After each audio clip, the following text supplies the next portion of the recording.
This is how it happened. This is how the Batman died.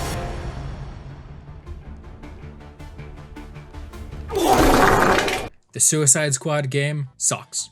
If you've been paying attention to anything leading up to this game's release, this shouldn't really come as too much of a surprise. Every bit of new information that came out surrounding this dumpster fire has just made me less and less hopeful for it to be anything but a complete mess. And now that it's out, yeah, it's a complete mess. This game has nothing of value to offer for its insane price tag, and it's an absolute travesty of storytelling.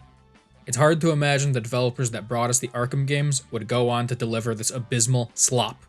As far as the gameplay is concerned, it's acceptable but pretty unremarkable. It's a pretty fun third-person shooter with enjoyable movement that's weighed down by the dull copy-paste mission design that just comes with the territory of this kind of live service trash. There's like 3 different types of missions that you'll be repeating ad nauseum throughout the entire game. It manages to stay engaging enough for the course of the main story, which is mercifully only about 10 hours. But there's just no way this lack of variety is still going to be tolerable for the 12 more seasons they have planned. Compare that to an actual good shooter, like Titanfall 2. That game's campaign is like 5 hours long, but is constantly throwing new and creative challenges at you from beginning to end. It never gets boring. Hell, compare that to the Arkham games. There's a careful and deliberate enemy placement that made each Predator room exciting and engaging as you carefully planned out your next move, then had to improvise and think on your feet when something went wrong. In Suicide Squad, enemies are just vomited all around you, and you just mindlessly gun them down with zero effort or thought. The Arkham games kept you on your toes, changing up the gameplay and introducing new enemy types while always preserving the core of what made it fun. But the difference between this game and those games was that this game was never designed to be fun.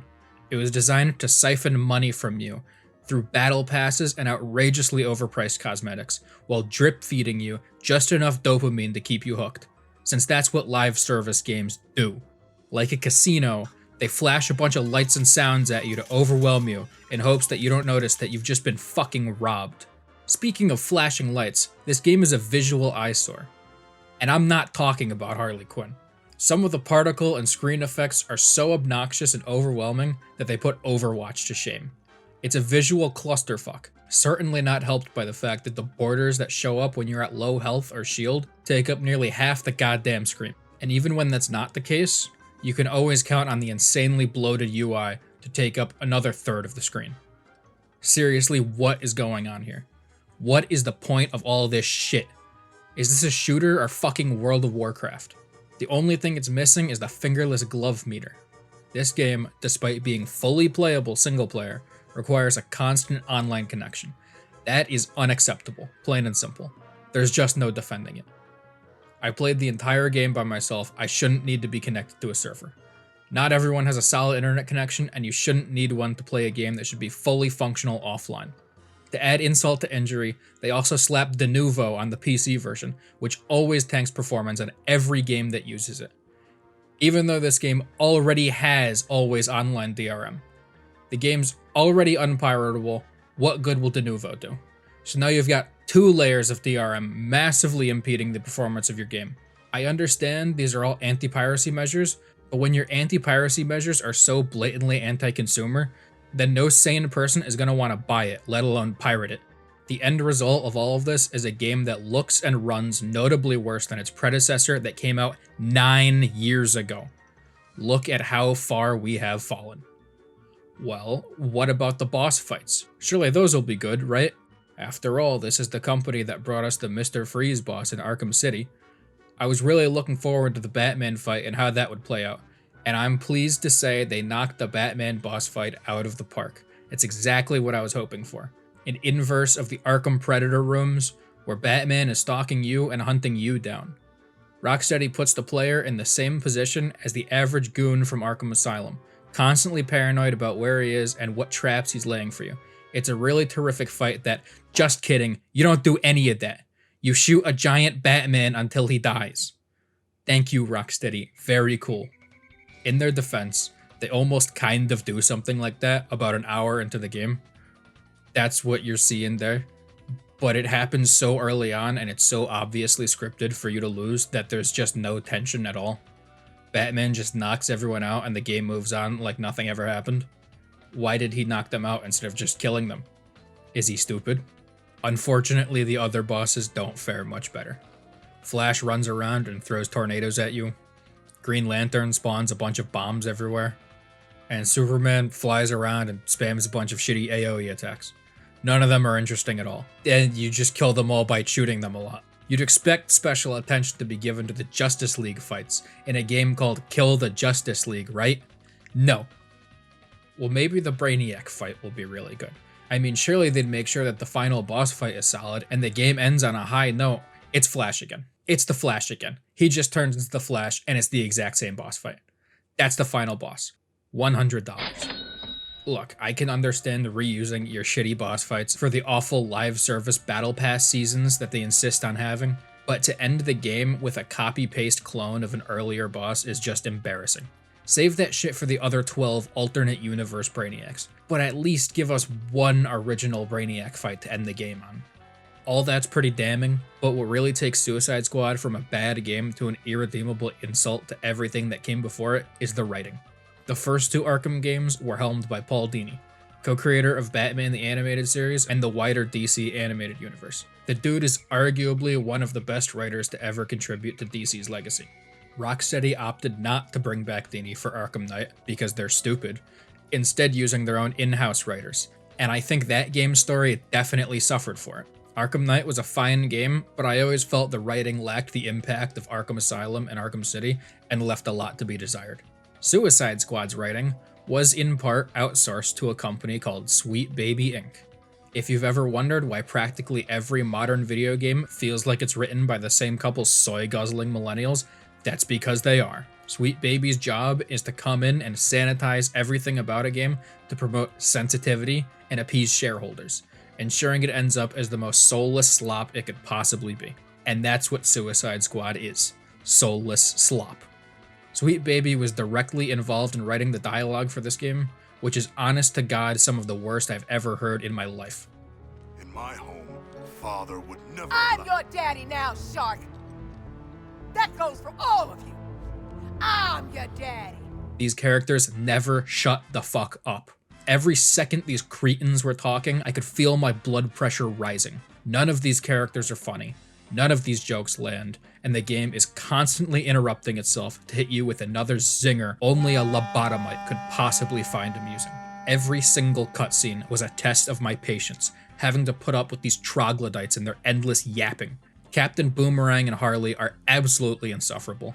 Deadshot is boring, and King Shark is the only character that's even remotely likable or endearing.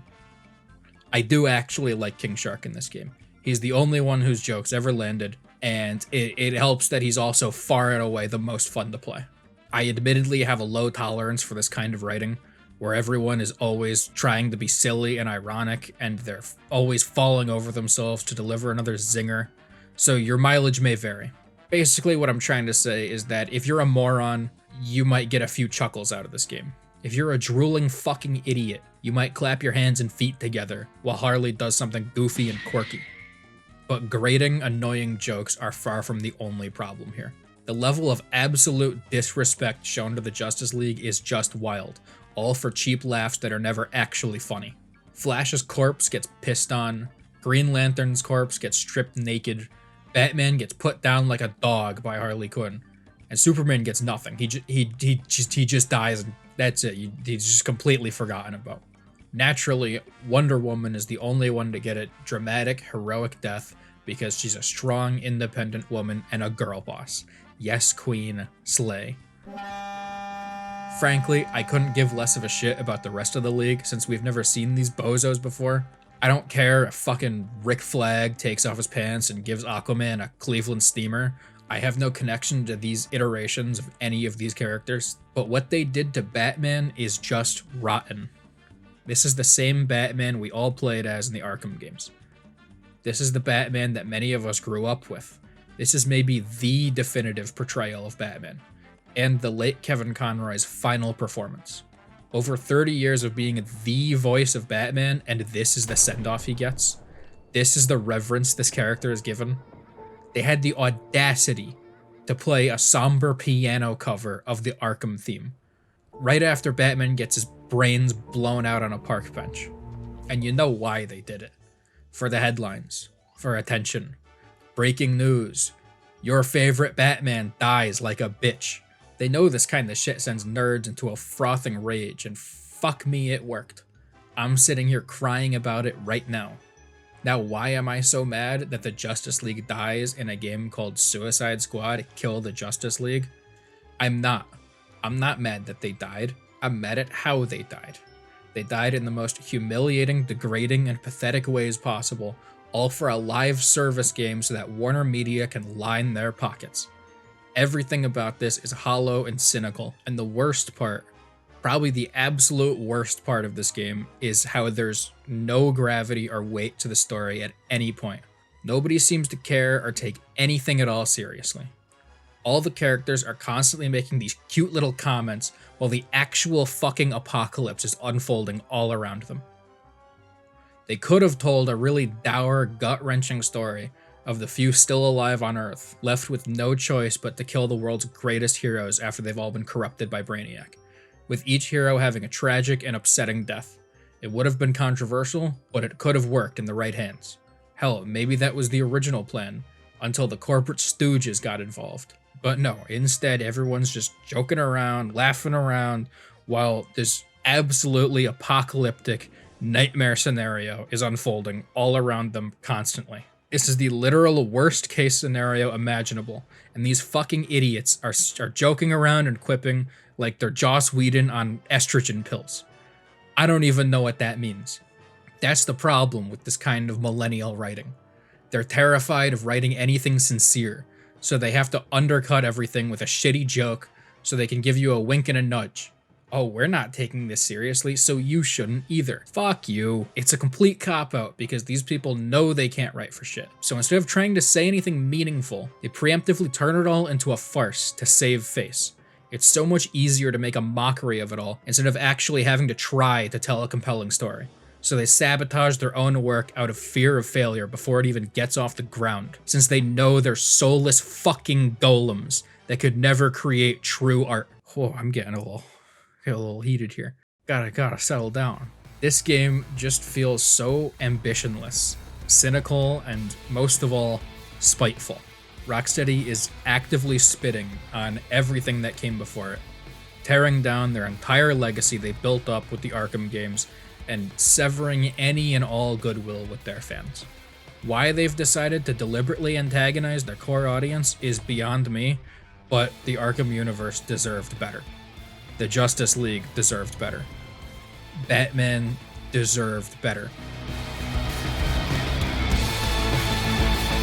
Hey, Suicide Squad! Fuck you!